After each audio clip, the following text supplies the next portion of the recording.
I received a phone call and it went just like this. Sabrina,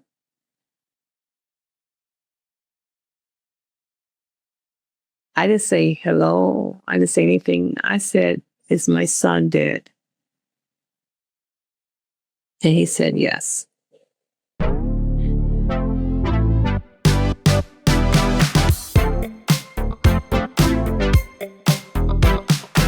Let's take a quick moment to thank the people that support and sponsor the podcast. When life takes an unexpected turn, you deserve someone who will stand beside you.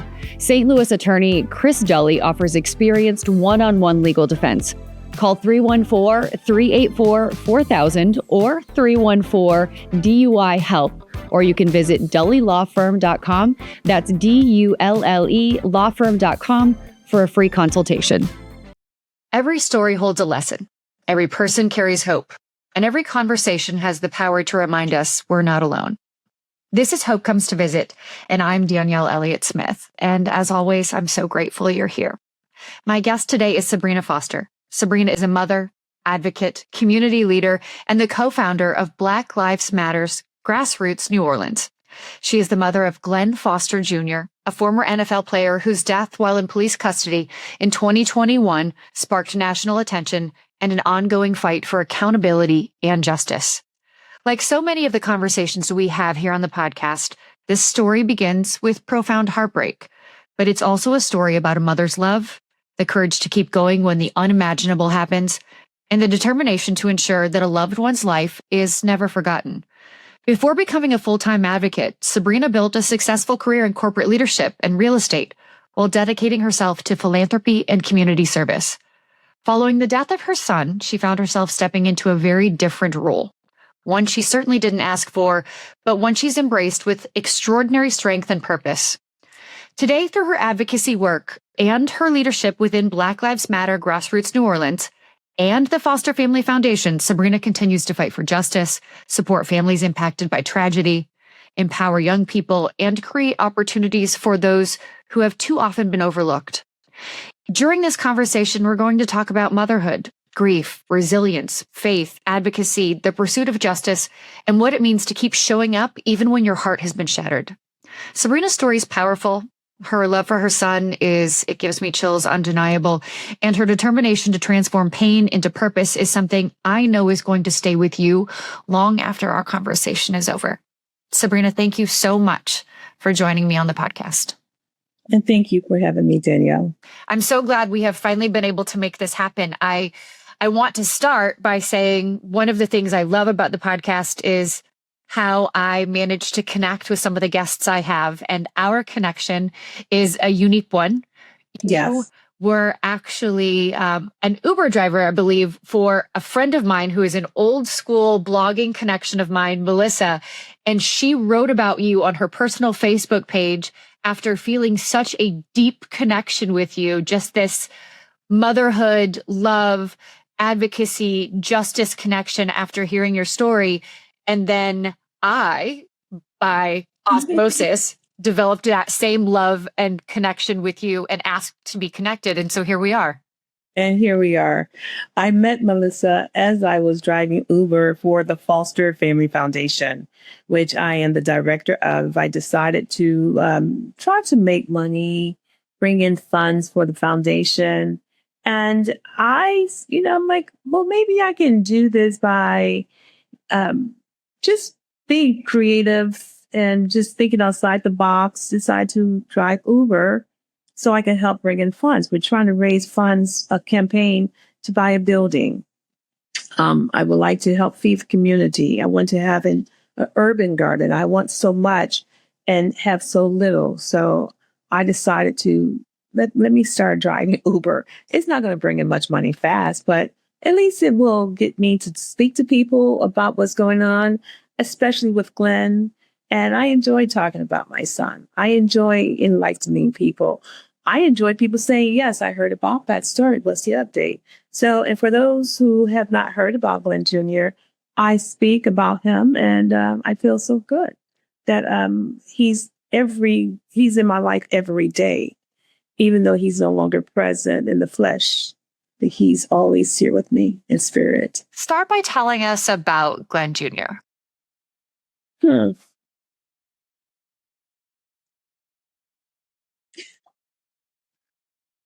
Oh, Sabrina.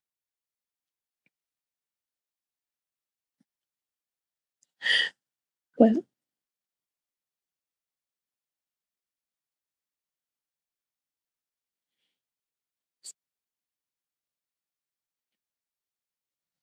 I can feel your heart beat and break for him at the same time. yeah.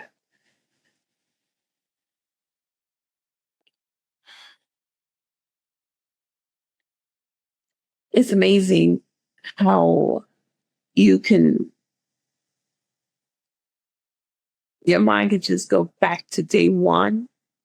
I've been doing pretty good for the past 4.5 years.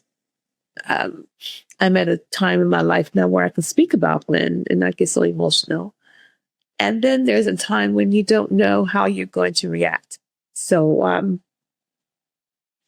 when you asking that question, I thought about the little baby I brought home, May 31st, 1990 is when I had him. And I had a C-section because he was a big 9.3 pounds bundle of joy. And he was a bundle of joy from the day he was born till the day they murdered Glenn. He was also always so joyful and happy, smart, intelligent. He was my only son. I have a daughter. He was the oldest, so he was my first love. Glenn did everything that I directed him to do. And I purposely made sure that I was raising a son of excellence because I had the tools to do so. I worked in corporate world, so I knew how to condition him and to polish him to be that person to come out of college and to go right into becoming a vice president or president of a company, not to start at the low of the totem pole as I did, because I had to work my way up into management. But I wanted him to come straight into that, meaning that I wanted him to have all the bells and whistles. The only thing that worked against him would have been his skin color, but he had the communication, he had all the social skills, he had the activities. We went skiing, we went boating, we bought a boat, we went camping every year, apple picking, pumpkin patches. You equipped him with everything you possibly could, everything you did not have to make sure he was Yes, well-rounded and well-rounded. educated. We went to Maine. We drove. I would teach him about the landscape and about how the mountains were shaped by the glaciers. So I was a teacher without being a teacher. Well, I think as parents, we get to be, and our kids get to be our teachers as well, right? Oh, absolutely, because they teach us to be patient as well. And to be more loving and more caring than what we thought we can provide. And so he was well-rounded. And so when he got into high school, when he went to high school, he was well-rounded. He was loved by the people, by his classmates, by his peers, by the fathers. He went to a Catholic school in Chicago, Mount Carmel Catholic School on the south side of Chicago. They still love Glenn till this day. The fathers talk about him and they write about him. They add their posts about him on my page because he was loved, and he was always affectionately called Baby Glenn because he was named after my husband. Baby Glenn. So he was affectionately called Baby Glenn throughout his life. And people will secretly say to me, how's Baby Glenn doing? Girl, he's not a baby anymore. Stop calling him baby. Right. But to you, he kind of still is. Oh, he was. Right. He was. But after he passed away, he became their baby Glenn again, baby Glenn, baby Glenn, baby Glenn. So, plus they say it so lovingly. And he was such a handsome baby. And he was a handsome grown man, I must say. And he was very Very much so. charismatic, very charismatic. And even when he was in college, I would have him come home during spring break or whatever. He would help me through real estate. I retired from AT&T at the age of 44. I had 21 years of service and 44 years. I was at the age of 44. And at that time, they had a program, a 65 program, because they were laying people off and they were allowing you to retire if you was the age of 65, or if your age and years of service equal to 65, you can retire. So I was able to retire. And my kids are still in high school. And I decided to purchase some real estate and to manage my own real estate. My husband was still working. And the main thing for me to do was to secure the family with health care. In the event my husband's job was to lay him off, we definitely need health care insurance. I always want to have the best of care for my family anyway. So, although he didn't retire, he didn't get laid off, he still had that backup, and I was still working. So, we raised a family, and Glenn went off to college. Mind you, he played football. He got a scholarship to play football at some Big Ten colleges, and he decided to go to University of Illinois. Glenn did not like football. He only learned how to play football in the 10th grade Really? of high school. And then when he learned how to play, he played varsity. So he was quick and eager. That's all. That was Glenn throughout his life. Quick and eager. When he put his mind to anything, he accomplished his goal. I got so tired of him saying what he wanted to do and then actually doing it. I'm like, I know you're going to be successful. And he was, and everything he did, everything that he wanted to do, he put a lot into it and he did it. And his friends will attest to that too. When it came to lifting weights, no one could outdo him, So was he his was always dream to play in the NFL, or did he just stumble into that? Well, once he found out how good he was, yes, his dream was to play in the NFL. And he only had one sophomore, junior. He had 3 years in high school to play, and then he had 5 years in college. Actually, 4 years in college, because he was redshirt the first year, so he didn't play. So he played in his sophomore, junior, senior year in college, and then he had the extra year. But he only had, the average of maybe 5 to 6 years of playing football. And normally people play football from being the time they're little bitty. Yeah, but see, that's how good and challenging he's. I like a good challenge too, so he had that in him. It was just a gift for him to do, and I was so proud of the way he used his gift. What was it like for you as a mother to? I've actually talked about this a lot because my kids are 20 and about to be 22, and they are in the process of living their dreams, in the process of making the things happen that they've always wanted. What is it like as a mother to watch your son? We have this picture of him on draft day, right? What is it like to watch him having those dreams come true?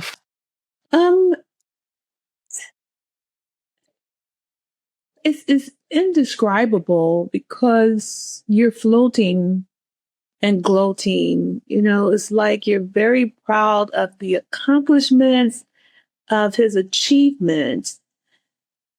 And, it's like you're on the high, because every Saturday during the fall, for 2 sets of schools, we were cheering him on.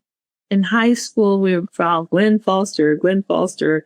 And then in Illinois, Glenn Foster. So we were already happy and smiling, just being happy of his progress, and that he was not a child to cause any type of problems. So we were always so proud of him. It was just a proud moment to be with him on draft day when they made him an offer. Um, we had to celebrate. He did not want to celebrate, but I did. Well, I mean, as his mom, He you didn't can't help want to. it. Yeah, he was so modest. Oh no, mom. Yeah, we do. We want people to come by and help celebrate with you, Glenn. You know, You and played until 2015, and I know this is the hard part, but when we talk about 4.5 years ago, had anything changed in him that would have precipitated you imagining that what happened in December of 2021 could have ever crossed as something that would have prepared you for that reality? nothing. That's why I'm still emotionally just. I'm a different person now. As best you can, will you share with us what happened? Well, let me start from the time he stopped playing football. Okay. He had an injury and he was recovering from the injury. And then he went to play, to try out for Kansas City. And then he went to try out at Washington. And they both wanted him. He said, Mom, I have a decision to make. He says, Washington and Kansas, they want me to play for them. He says, but I want to play with my kids. Hmm. And I said to him, a lot of people who play football, they have to play football. I said, but you have other skills. And I said, you have a brain, I said, meaning that he thinks outside the box. Right. And he's not afraid to take on the challenge. And I said, use your skills and use your creative mind. You don't have to play football. Some people do. You don't. You can make money other ways. And so that's what he decided to do. He and his wife, now mind you, the big money stopped coming in. So he and his wife decided to become realtors. They took a 6 to 8 weeks course, passed it, and he said, Mom, it's moving too slow. We're new to New Orleans. Most people know their friends and families and other friends and families, and they are successful with the real estate. We don't know too many people here. Right. So with that being said, they went into doing other things. We had a flood for the first time in Baton Rouge, and his wife became a general contractor. Now, to become a general contractor, you have to take a test. I think it's a 5-hour test. She took the test, passed it. They became general contractors. Okay. And they decided to have subcontractors work for them. I answered the phone. P&G Construction Company, may I help you? Mm-hmm. My husband, he went out and he did, I forgot, he went to analyze the flood house, because most of Baton Rouge was underwater. Okay. And so we had a big business going on there.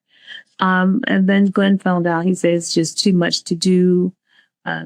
There's a lot of problems, the flooring or this and that happens. So he said, I want to stick to one occupation.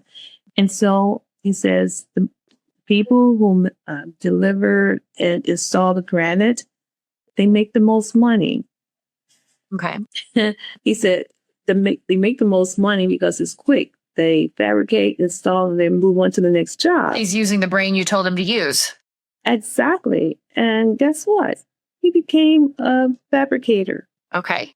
He studied how a prejudiced guy allowed him, and I said prejudiced because he was very prejudiced. Glenn just stuck with it because he knew that his end goal was to learn how to fabricate. One of his buddies worked for this guy in Mississippi, and Glenn would go to Mississippi and learn how to fabricate.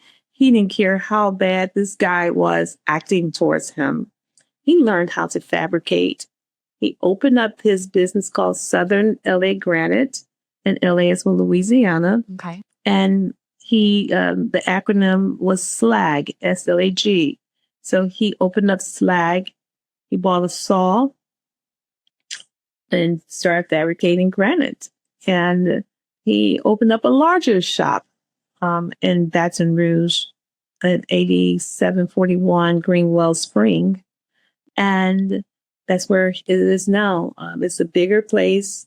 He has a larger saw, and they have a yard with a granite yard. And that's where they not only fabricate, but they install their own granite. Um, and so I was very, very proud of that because he established himself for many, many years. He also opened up, along with his friends, they opened up and is still in existence today at 900 Camp Street here in New Orleans, a coffee espresso shop called Mr. Wolf's. And it's still doing very well. It's in the Contemporary Arts Building here. Okay. And so the only thing that's missing is Glenn. His wife is now fabricating. My daughter worked with her and Glenn, so she's part of the makeup of that business.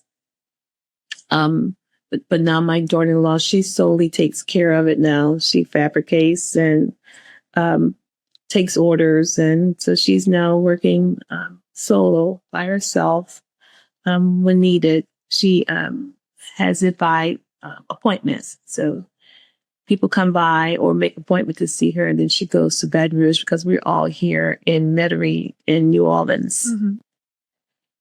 So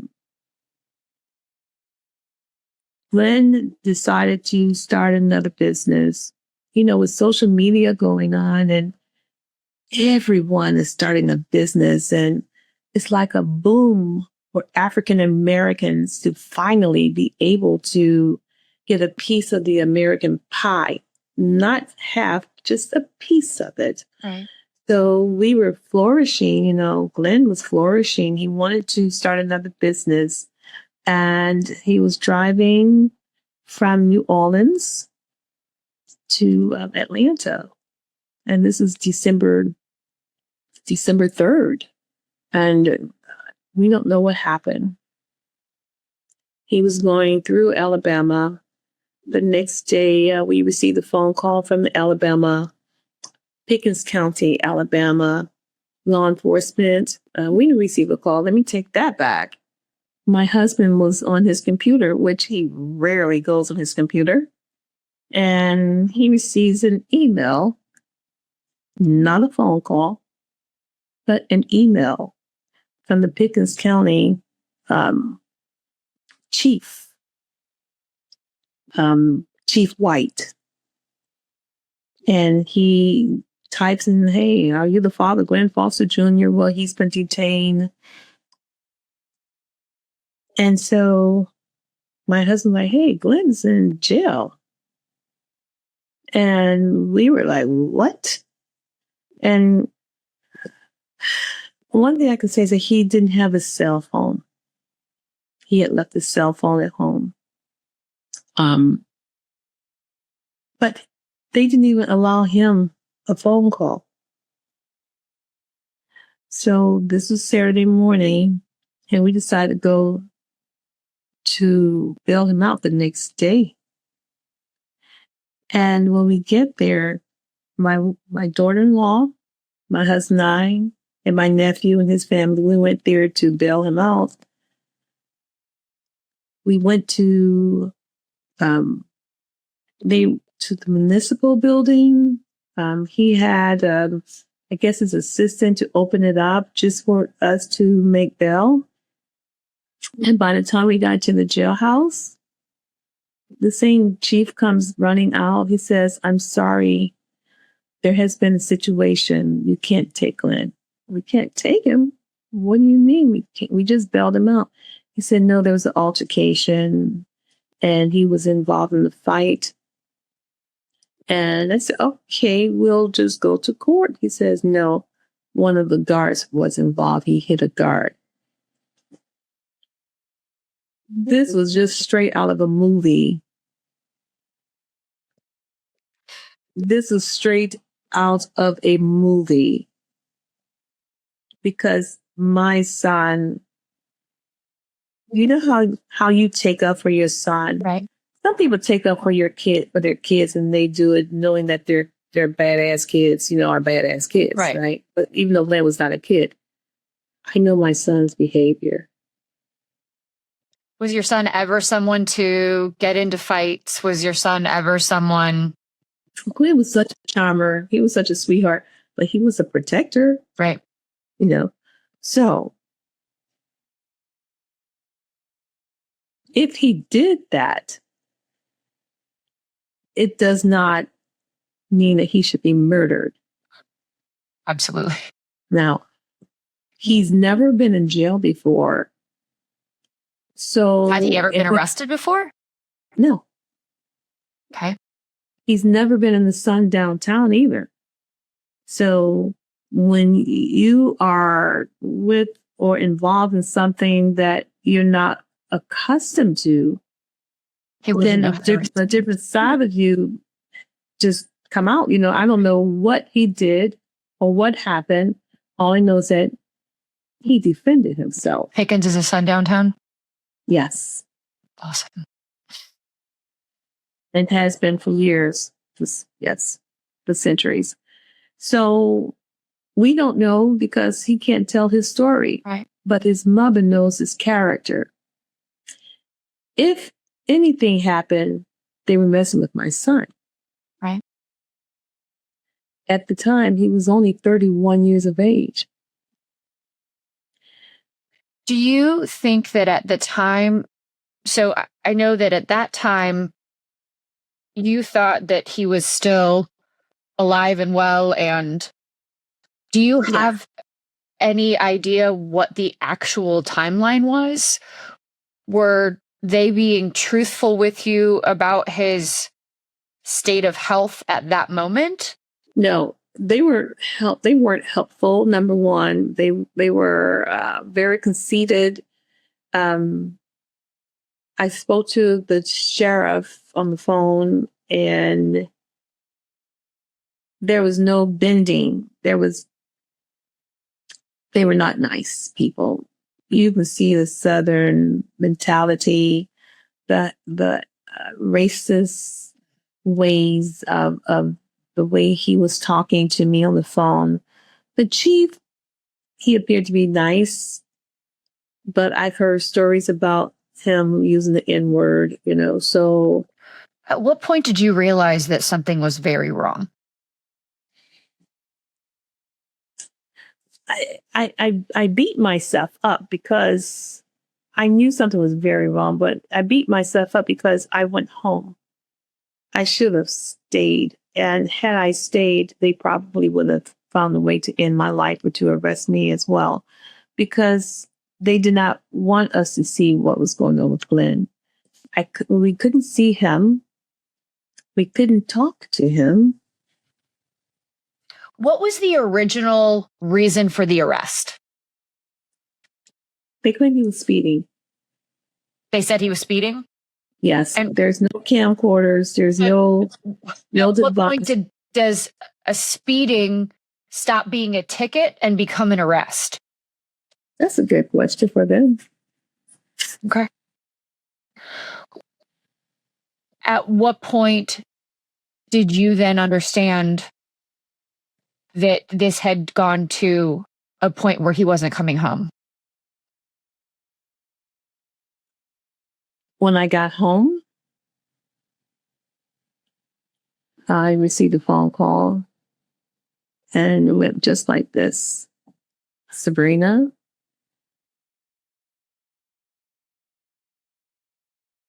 I didn't say hello. I didn't say anything. I said, "Is my son dead?" And he said, "Yes." It's just something I knew it was not going right. Who was on the other end of that phone call? It was an attorney. So they had an attorney call and tell you?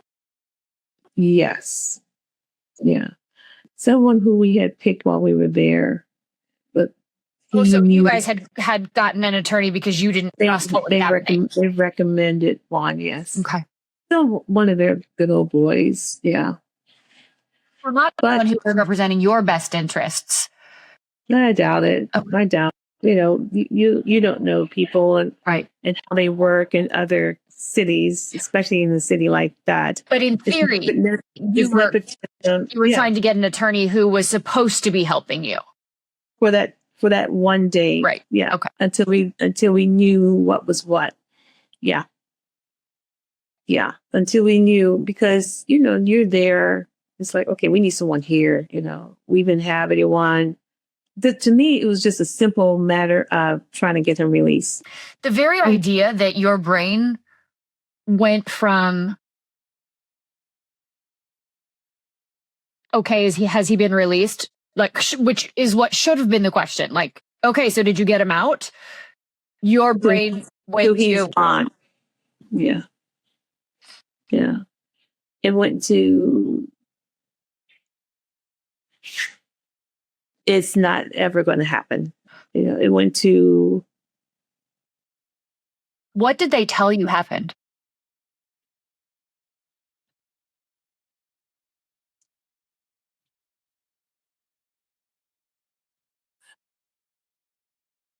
they said that he died of cardiovascular disease.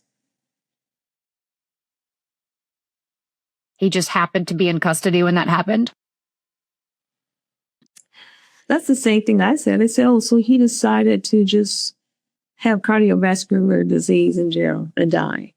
He's never had that before. He's never had any symptoms of it. He was 31 years old, very healthy, play football. You know, normally if you have cardiovascular disease, there are warning signs, and it doesn't kill you instantly.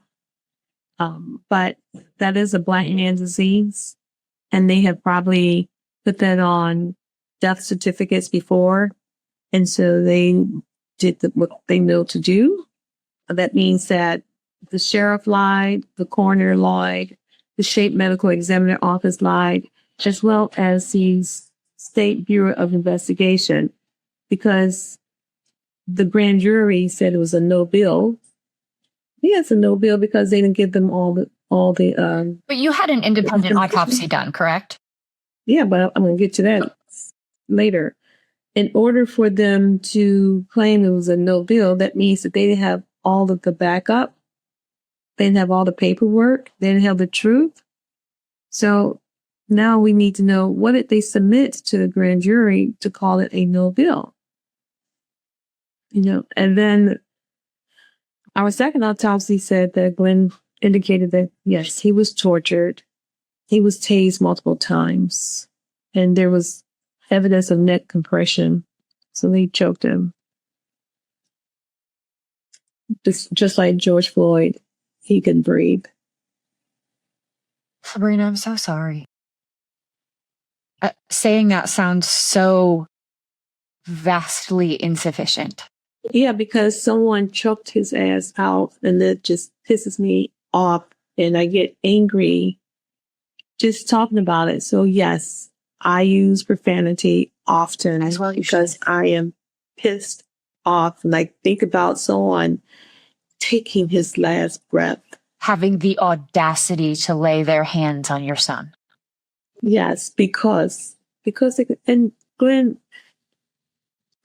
would have done anything to come back to his family. He loved his mom. He had hopes for his girls. He wanted to build an empire with his girls, you know, because he knew what it took to be successful. And he knew that he had a long way to go to make his accomplishment, but he was on the right path. He knew that. You fought really, really hard to put him on that path.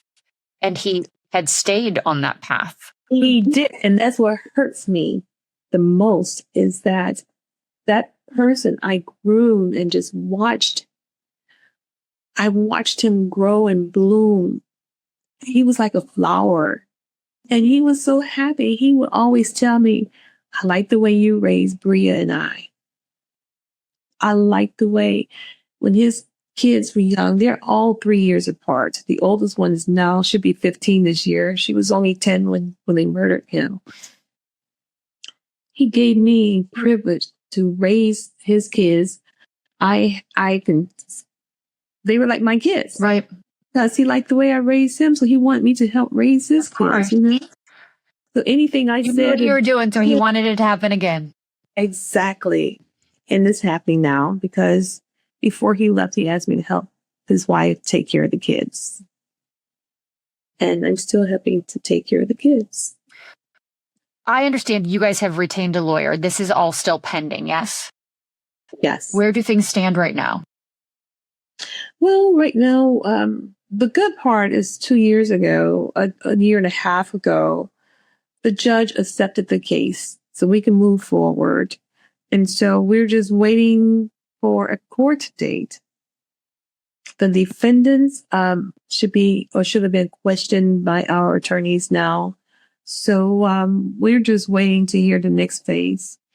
And now is not a good time for anything because of the climate of the politics of the politics. Yeah.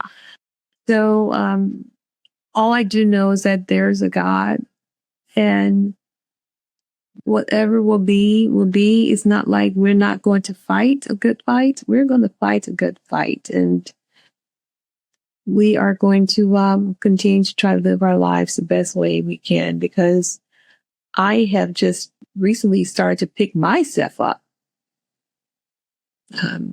I was slowly dying, of a broken heart. Right. Yeah. How do you handle the grief and push forward? And I mean, turning purpose into a pain turning your pain into purpose is a phrase, right? How do you put that into action? How do you get up?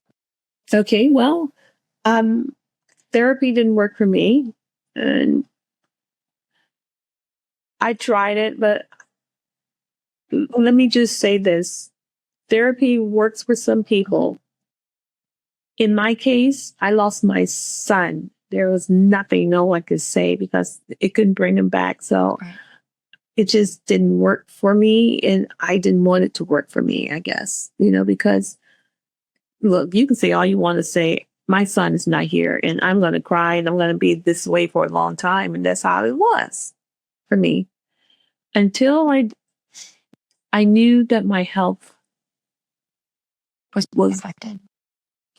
Was not the best. Now, I've always been in good health, never had to take any medication. Everything's going well. And then all of a sudden, it's like, if you don't get up and start walking around, start exercising, start enjoying life, letting your body know that you're happy, you can die of a broken heart. So here I am. Now I'm trying my best to enjoy life. I have to keep looking at the fact that I have 4 grandkids to help raise. Right. And my daughter needs me. So my dogs need me. So what I've done, I have 4 dogs, right? My daughter has 2 of them now, but I'm trying to fill this void. I work with other impacted families like myself. You needed to act. Yeah. You actually did need to take your pain and purpose it into action. I'm out there fighting. We're out there protesting. We have been protesting about a year now, maybe almost 2 years now. So we'll be back out there protesting in Carrollton/Reform, Alabama. I do work diligently about ICE coming here, about the No Kings Day, Black Lives Matter. I'm first and forefront with Black Lives Matter NOLA here in New Orleans. So I collaborate with other justice groups, and we get out there and we amplify our voices because all of these changes that we're trying to make can help the next family. Maybe not right now, but hopefully soon. So we're trying to be very impactful. We're not just letting things happen legislatively without our voices being heard. That's fantastic. Will you tell me about the Foster Family Foundation? I'm sorry? Will you tell me about the foundation? So the foundation was found the same year Glenn was murdered, he finally applied for the foundation. And he called me one day and said, Mom, I finally put in the paperwork for my EIN number for the Foster Family Foundation, and I want you to be the director of it. So I was so happy because he finally did it. And I said, this can change me and help me to get out there and do some things and be a proud mama, of Glenn Foster Jr. and to amplify the work for us to do in underserved communities. And when Glenn died, he did this in May, so he died 7 months later. The whole following year, I couldn't care less about anything. I couldn't put my mind to it. And then I kept thinking, Sabrina, he left this for you to do, So I got a 501c3. Just thinking about why my purpose was, to do this just brought me down emotionally. So that's what took me a long time. I didn't want to be bothered with it because I kept thinking about Glenn. So I finally got the strength and I applied for a 501c3. I was honored the 501c3 for the foundation. So now we are trying our best to raise funds so we can have a building in the lower ninth ward of New Orleans that was badly damaged due to Hurricane Katrina. It put a damper in that community because even though it happened 20 years ago, it still hasn't recovered. It hasn't recovered because the city has not put money back into it. People are still living there. Some of the homes are beautiful. People still are vibrant in that community. It doesn't look deplorable or anything. It's just it's a food desert, right? So we need to go out there and do what we can to bring back the community. So I want to start an urban garden. I've been looking at some lots lately, so I'm getting my mind together so the Foster Family Foundation can make an impact in helping to bring up the neighborhood in the lower ninth ward, which I really love. I love the people there. I love the culture here. So I have a meeting there today. So yeah, it's putting me to work, and I'm just happy to be a part of the growth in that community. What do you want Glenn's legacy to be?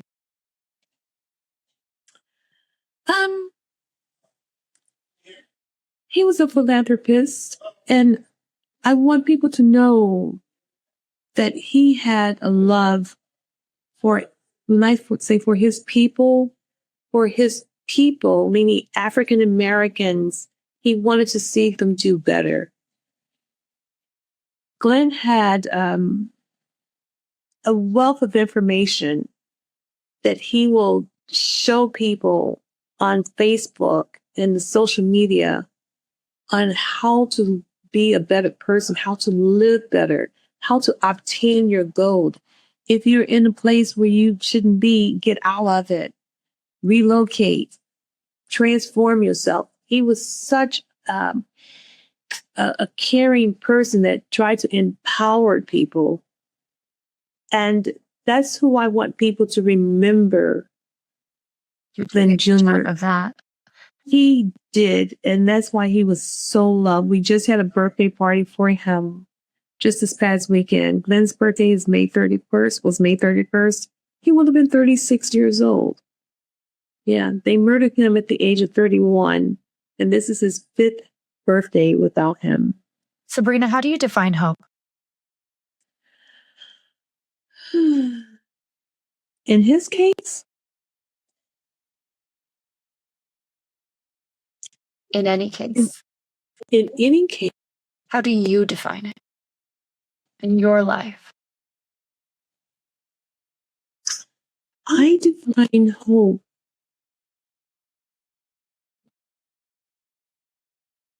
as things being done the right way in equality. If that could translate into hope. In other words, I want a better life for the world, and not just for African Americans, which we are at the lower part of the totem pole, I just describe hope as being able to live a life as God planned. Does that answer your question? It does. Sabrina, how can people find you, support the work you're doing, support the foundation? Under the fosterfamilyfoundation.org. They can learn more about what we do. There's a donation button if you want to help. It's called, if you look under the Foster Family Foundation, if you scroll down and you see a family picture of me and my family, that was the last family picture that we took, and I cherish that picture. That's the right page because there are other foster family foundations out there. But if you Google the Foster, THE, fosterfamilyfoundation.org, that's where you find us. Fabulous. I'll make sure that I link to it in and find me on Facebook. Find me on Facebook, Sabrina Jones Foster. Find Glenn on Facebook under Glenn Foster. You'll find us. Absolutely. And I'll have all of those links in the show notes too, so people can seek out and find you and stay on top of your story. And thank you. I will continue to hope and pray that your family and Glenn Jr. baby Glenn gets the justice he deserves. We really want them to have accountability. I do. For the wrong, not only for Glenn, but for many people that they have wrong. Can I say one more thing? Absolutely. One thing we had to pay attention to is the fact that these murderous cops, policemen, they do their dirt in one county or one city, then they move on to the next. And they do it before they're caught. They do it before their name is put out there. And then they get hired. And they do the same thing over and over again. So we have to be mindful of the people who we hire for policemen. Yes. And we all need to know that we're all brothers and sisters. I'm so sorry this happened to your family. I'm so sorry this happened to your son.